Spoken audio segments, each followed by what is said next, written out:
तो फिर उससे वैसी व्यवस्था भी तो होनी चाहिए। जितने लोगों के लिए भोजन अपने घर में हो, जितने लोगों के लिए बैठने की जगह हो, उतने ही लोगों को तो बुलाया जाता है।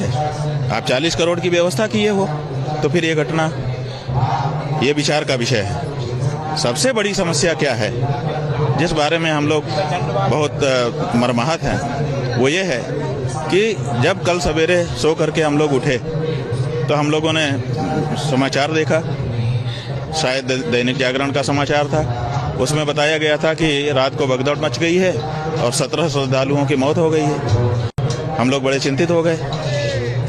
मौन हम लोग रहते हैं स्नान तक। हम लोगों ने सोचा अब क्या करें, कैसे करें। फिर पता चला कि सब नाव निरस्त कर दी गई है। जो हम लोगों के स्नान के लिए व्यवस्था बनाई गई थी, प्रशासन के द्वारा समाचार आया कि वो सब निरस्त कर दी गई है, अब कुछ नहीं हो सकता है।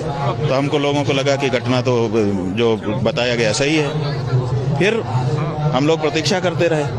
10 बजे के करीब, 10 साढ़े 10 जो भी रहा हो समय, मुख्यमंत्री जी का बयान आया। मुख्यमंत्री जी ने कहा कि कुछ रात को भगदड़ हुई है, ऐसे घटना हो गई, कुछ लोग घायल हुए हैं, गंभीर रूप से घायल हुए हैं, और अफवाहों पर ध्यान न दें। फिर उनका ट्विटर आया। ट्विटर पर उन्होंने लिखा कि अफवाहों पर ध्यान न दें। पहले भी उनका एक ट्विटर आया था, उस पर भी सवेरे लिखा था कि अफवाहों पर ध्यान न दें। उससे पहले उनका एक ट्विटर आया था जिसपे उन्होंने मौनी अमावस्या की सबको बधाई दी थी।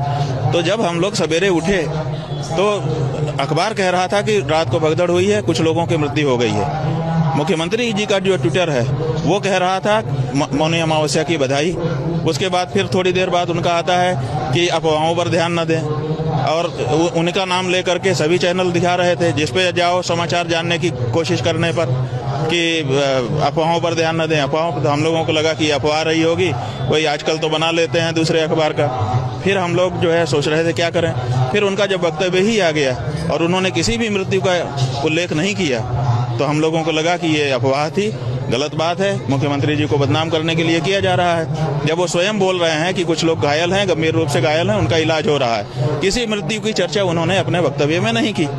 तो हम लोग फिर निकल पड़े कि भाई जब कोई मृत्यु नहीं हुई है, घटना हो गई है, सब संभाले हुए हैं, तो चलो स्नान करते हैं। हम स्वयं पुरी के द्वारका के शंकराचार्य जी महाराज, श्रृंगेरी पीठ के शंकराचार्य जी महाराज से अनुरोध हमने किया कि अब चला जाए, स्नान करें।